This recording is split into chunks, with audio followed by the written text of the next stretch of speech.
चलो हमारी बात सुनिए सर। चलिए। अरे चलिए सर सुनिए। पापा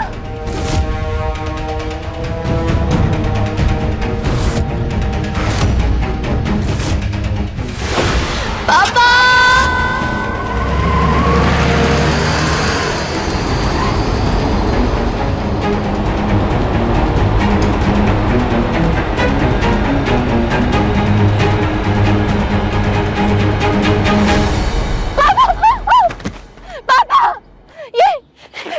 तुम ठीक हो?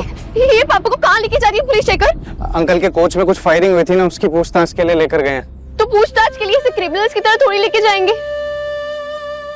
नहीं शेखर, कुछ तो गड़बड़ है। हमें ना पुलिस स्टेशन जाना चाहिए। तुम चलो मेरे साथ में।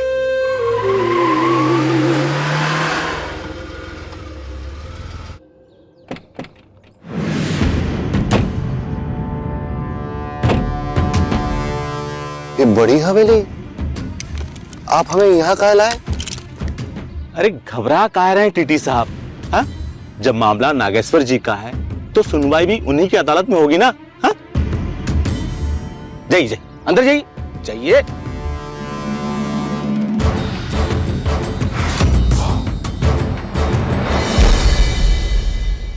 अरे मैडम, जब नागेश्वर चौधरी के खिलाफ कोई केस ही नहीं हुआ तो मैं उनसे पूछताछ कैसे करूं? तो फिर जो पुलिस वाले अंकल जी को अपने साथ लेकर गए थे वो कौन थे? ये जो पुलिस वाले तुमको लेके आए ना, ये असली नोटों से खरीदे हुए नकली पुलिस वाले हैं।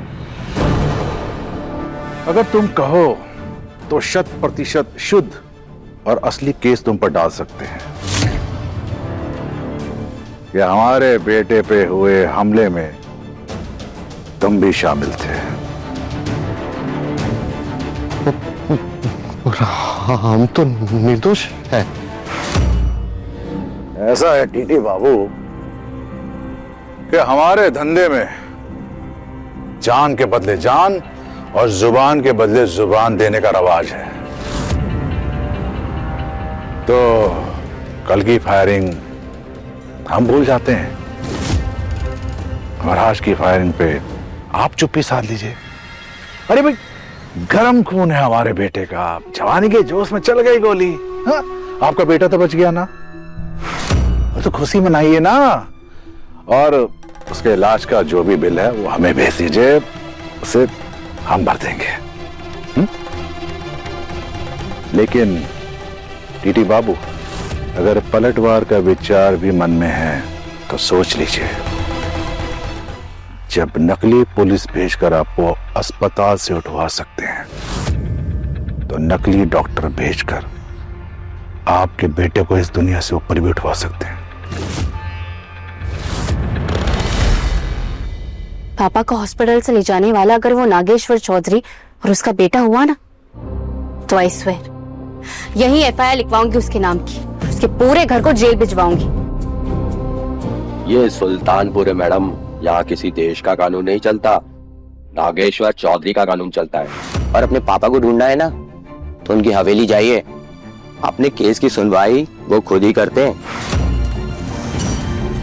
बाकी एफआईआर के लिए उनके खिलाफ कोई ठोस सबूत है या कोई आई विटनेस है तो बात कीजिएगा। देखा तो सपने था, लेकिन बताने की कोई हिम्मत नहीं करेगा। सीसीटीवी चौक पे सीसीटीवी कैमरास थे ना, 1 मिनट में पेन ड्राइव में पूरी फुटेज मिल जाएगी। इस पेन ड्राइव में गांधी चौक का पूरा फुटेज है। एकमात्र सबूत है पूरी घटना का जो हमारे बेटे गुरु को गुनहगार साबित कर सकता है। तो आपके पास 2 रास्ते हैं, बब्बन।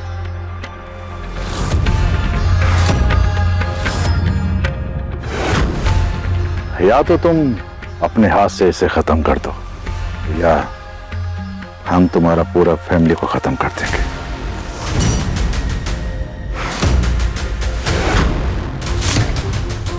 बताइए क्या चाहिए, फैमिली या इंसाफ। प्रेशर नहीं है, सब कुछ आपके हाथ में है।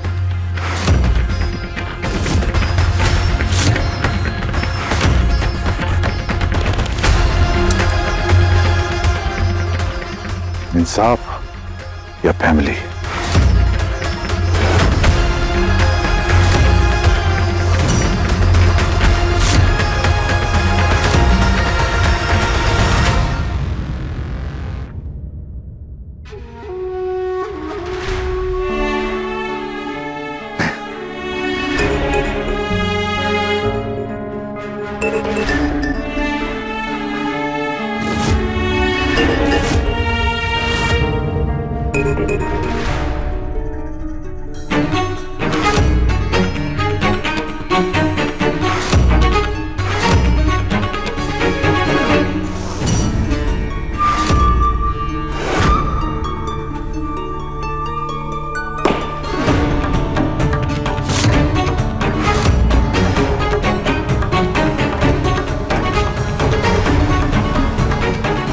पापा,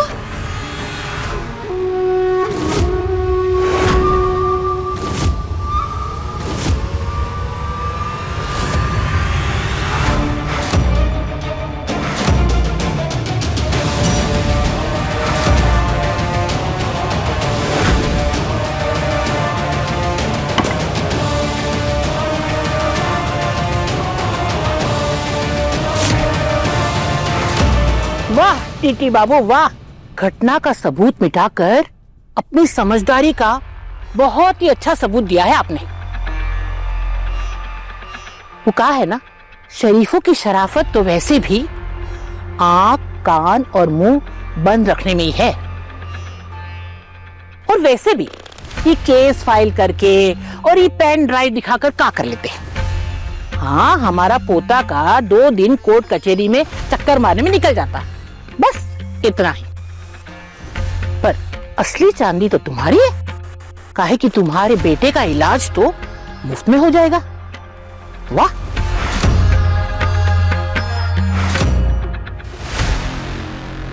माँ,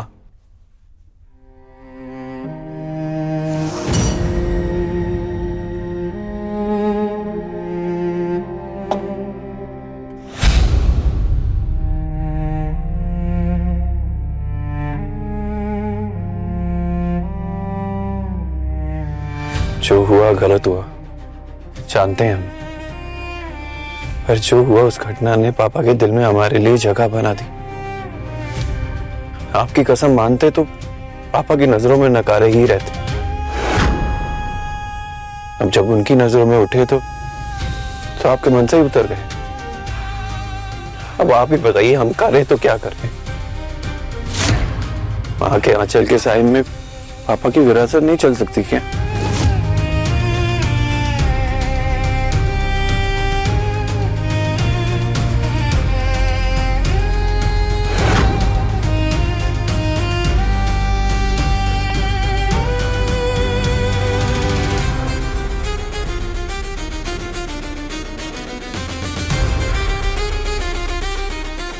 नागेश्वर चौधरी,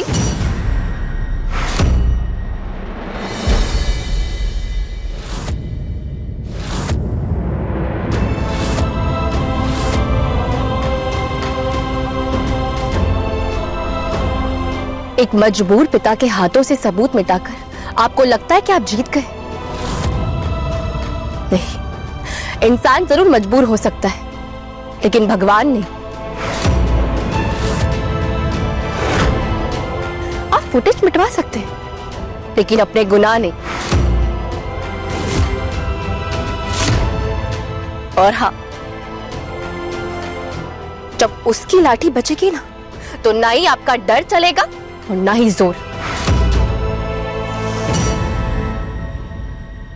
आप अपने केसेस की सुनवाई खुद करते हैं ना, तो मेरा ऑब्जेक्शन भी सुन लीजिए। मुझे आपका अन्याय एक्सेप्ट नहीं है, और अब मैं अपने भाई को खुद न्याय दिलवाऊंगी। और मुझे ऐसा करने से ना कोई नहीं रोक सकता।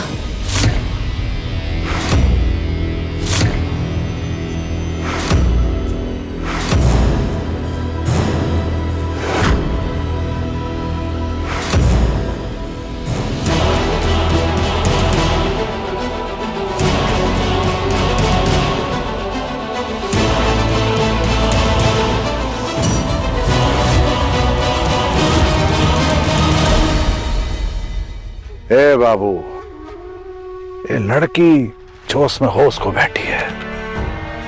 तुम फिक्र ना करो, हमारी अदालत में फैसला हो चुका है। सबूतों के अभाव में तुम बाइज्जत बरी हो।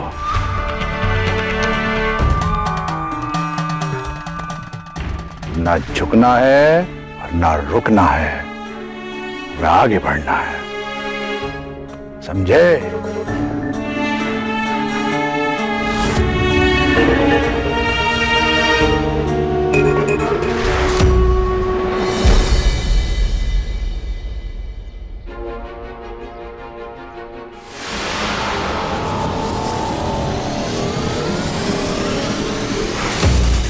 रूहानी, ये क्या किया तुमने?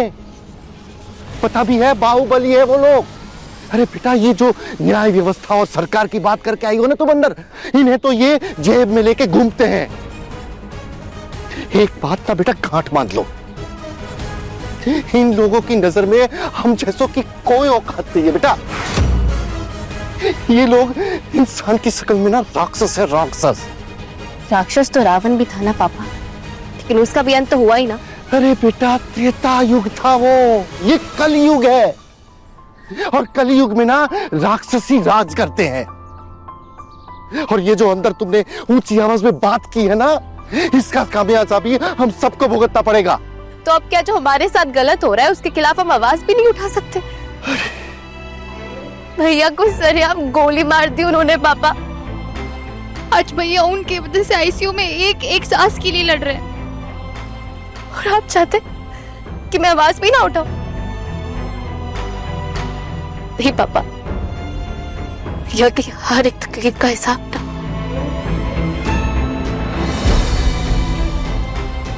अब इस बड़ी खोटी के हर इंसान को देना होगा।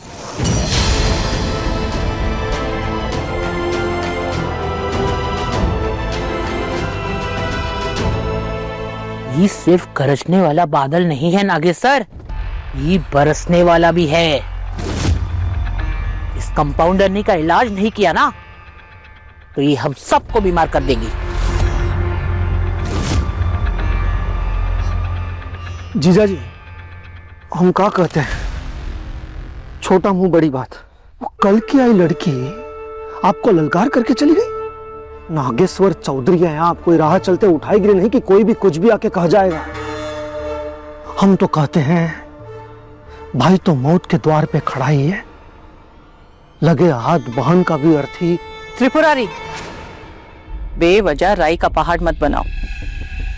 बात परिवार पे आई थी तब जाके वो इतना सब बोल के गई है, और गलती तो हमरे तरफ से है ना, वरना खुद सोचो, जिसके भाई की जान बचाई उसी ने उसके भाई को गोली मार दिया।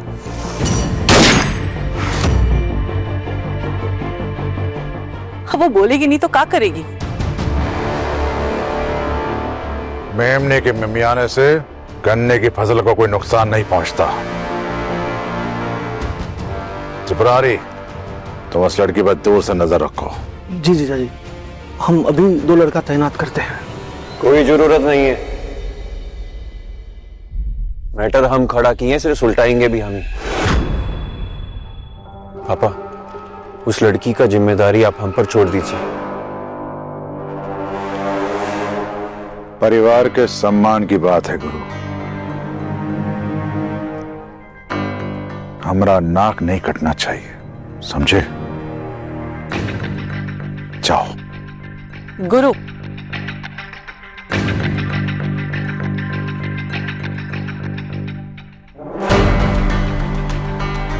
उस लड़की को कुछ नहीं होना चाहिए।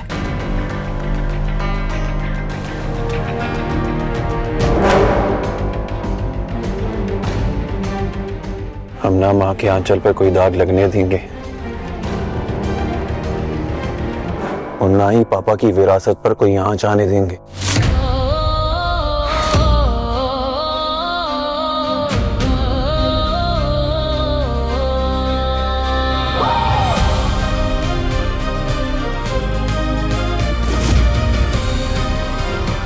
ओफो माँ, ऐसे कैसे आ जाऊं? संदीप को मेरी वजह से गोली लगी है, इतना इन्ह्यूमन कैसे हो सकता हूँ? हाँ हाँ सेफ हूँ माँ, मैं हवेली के अंदर नहीं गया। अच्छा मैं बाद में बात करता हूँ, बाय। अरे बेटा तुमने इसे रोका क्यों नहीं? मैंने ट्राई किया था अंकल, पर ये सुनती कहाँ है किसी की, ऊपर से मुझे भी साथ नहीं ले गई। आई टोल्ड हर कि अंकल सब संभाल लेंगे, लेकिन संभली नहीं है, बिगड़ गई है बात। उस जानवर के खिलाफ जो एक सबूत था, वो सीसीटीवी फुटेज की पेन ड्राइव, जिसे हम भैया को इंसाफ दिला सकते थे, वो भी तोड़ा है।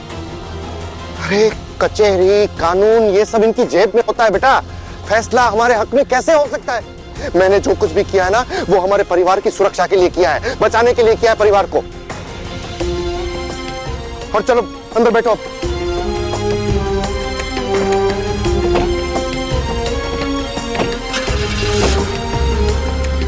ए बच्चिया, ई लो प्रसादी खाओ खाओ।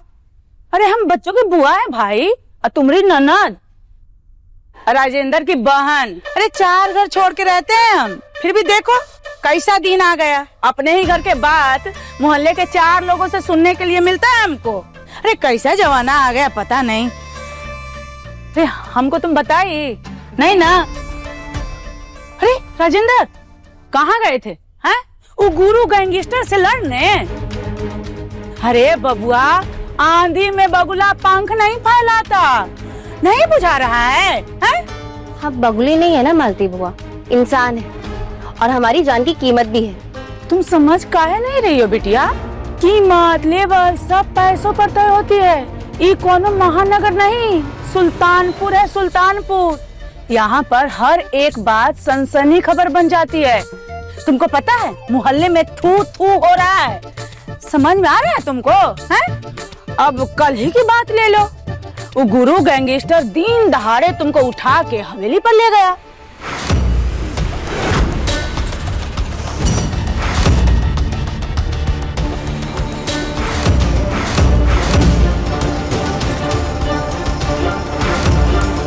फिर संदीप से कहा सुनी, उसके बाद गोलीबारी।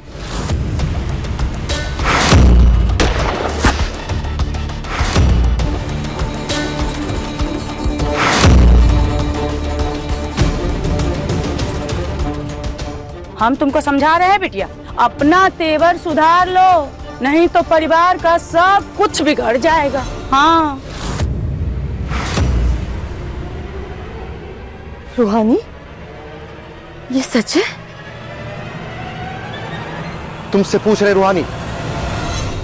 हाय दैया, माँ बाप को पता तक नहीं है, बिटिया पीठ पीछे क्या कांड कर रही है। कमाल का शहर है ना बुआ जी, गलती कोई और करे, बदनामी किसी और की हो, हम जैसे लोग आवाज नहीं उठाते, गलत को गलत नहीं कहते, तभी तो ये गुंडे लोग कितने पावरफुल हो रहे हैं। ये बिटिया, बातों पर दुनिया नहीं चलती, सबूतों पर दुनिया चलती है तुमरे पास सबूत तो दिखा पुलिस को।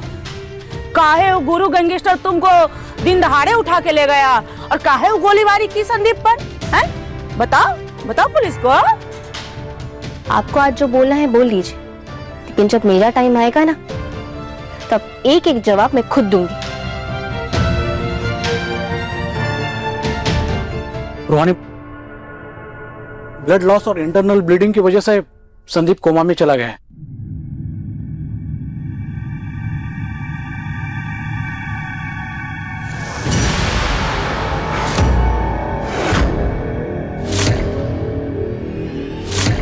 उसे वेंटिलेटर पे शिफ्ट करना होगा। इस वक्त हम खड़े हैं एमकेएस हॉस्पिटल के बाहर, जहां गांधी चौक पर गोली का शिकार हुए लड़के को एडमिट कराया गया है। गोली किसने चलाई ये सब जानते हैं, लेकिन बोलने को कोई भी तैयार नहीं है। फिलहाल वो लड़का जिंदगी और मौत के बीच जूझ रहा है, और ये पता चला है कि उस लड़के की बचने की उम्मीद बहुत ही कम है। अरे ये इतनी भीड़ क्यों लगा रखी है? प्लीज आप लोग हटिए, यहाँ से हटिए, अंदर पेशेंट को परेशानी हो रही है। प्लीज आप लोग से रिक्वेस्ट है, प्लीज।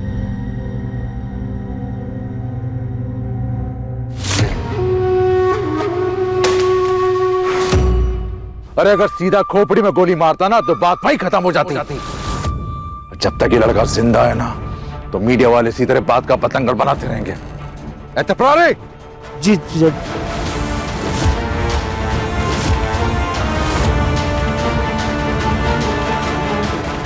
पापा आप टेंशन मत लो, हम देखते हैं।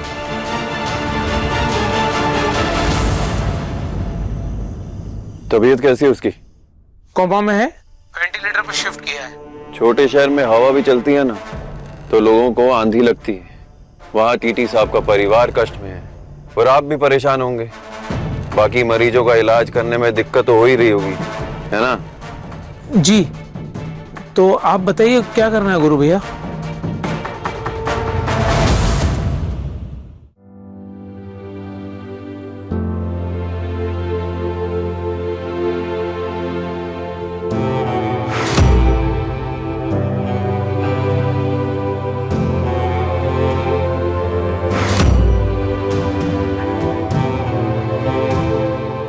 संदीप को आप लोग घर ले जाइए। सर, आप मुझे बस इतना बता दीजिए, आप जो कुछ भी कह रहे हैं ये आपका फैसला है या बड़ी कोठी से आया कोई फरमान है?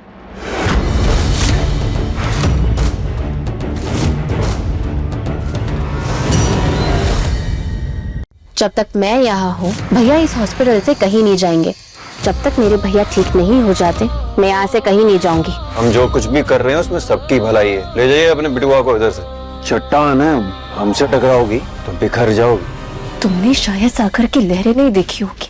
लहरें उठती है, टकराकर बिखर जाती, लेकिन फिर वापस आती और भी बड़ी लहर बन के बेचारी वापस आने के लिए। याद रखना गुरु। इश्क जुनूनी रात 10 बजे दंगल टीवी पर।